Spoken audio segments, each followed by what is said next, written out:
comes to college admissions, how much of a role should race play?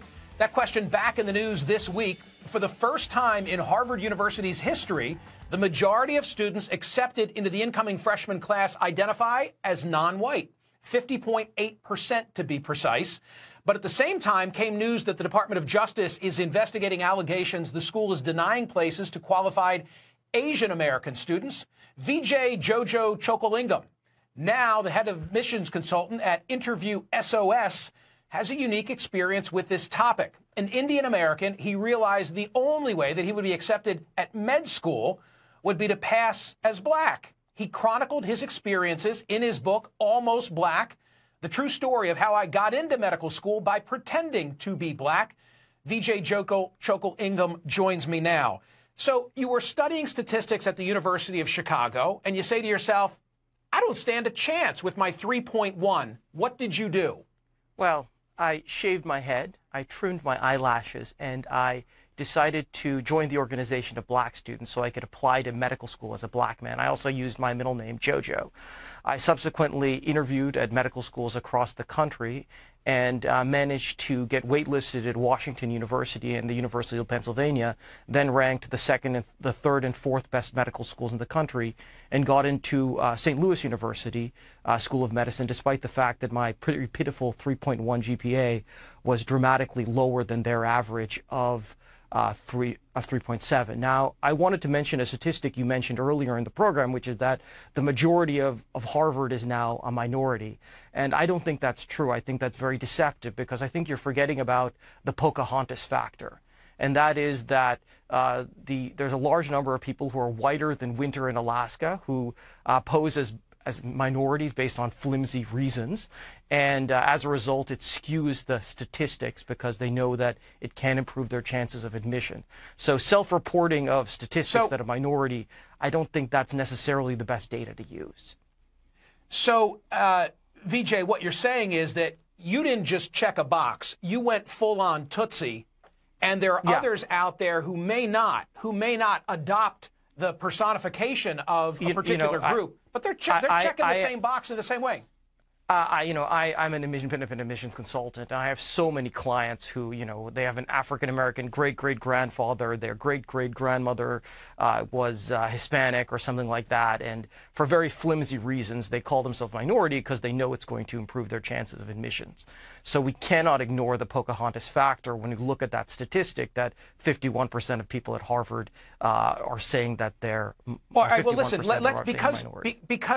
because you are using the nickname, let's go there. You've said that what Lincoln did vis-a-vis slavery, Trump will do vis-a-vis affirmative action. Explain. I believe that President Trump, by appointing conservative anti-affirmative action justices and by using the Justice Department to go after the colleges and universities, I believe that he will end affirmative action like Lincoln ended slavery. As you know, Bob Jones University many years ago lost its nonprofit status because of its racist policies. Similarly, when it comes to the issue of affirmative action, the colleges and universities have pleaded guilty as charged. They publicly endorsed racial discrimination in the form of affirmative action in the Fisher case. Therefore, the Trump Justice Department could use, with the change in the Supreme Court, could effectively force the universities to end their racist affirmative action policies by forcing them to lose their federal funding. So, as I said, President Trump will end affirmative action like Lincoln ended slavery. And I want to put on the screen a pie chart that shows the breakdown of this incoming class at Harvard. And I want to ask you a question. 22.2% Asian American.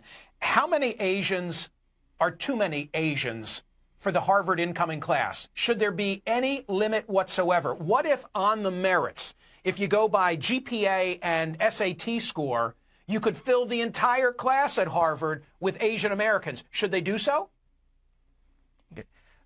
First of all, there is a multifactorial admissions process. There are 9 criteria, including grades, test scores, letters of recommendation, essays. So I'm not saying that grades and test scores should be the only consideration.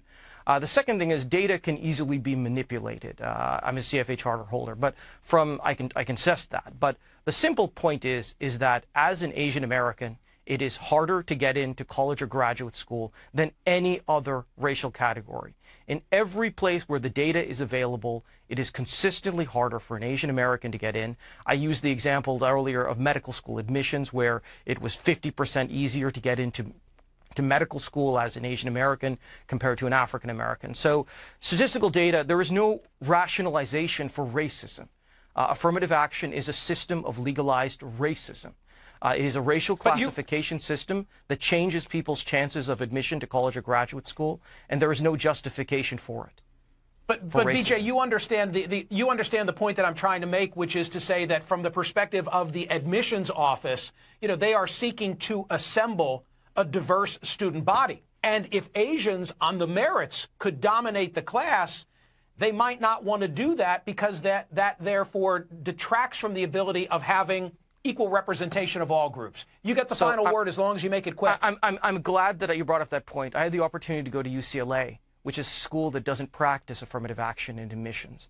We had a diverse class of African Americans, Hispanics, Asian Americans, and whites with a rich educational experience without practicing racial discrimination in the form of affirmative action.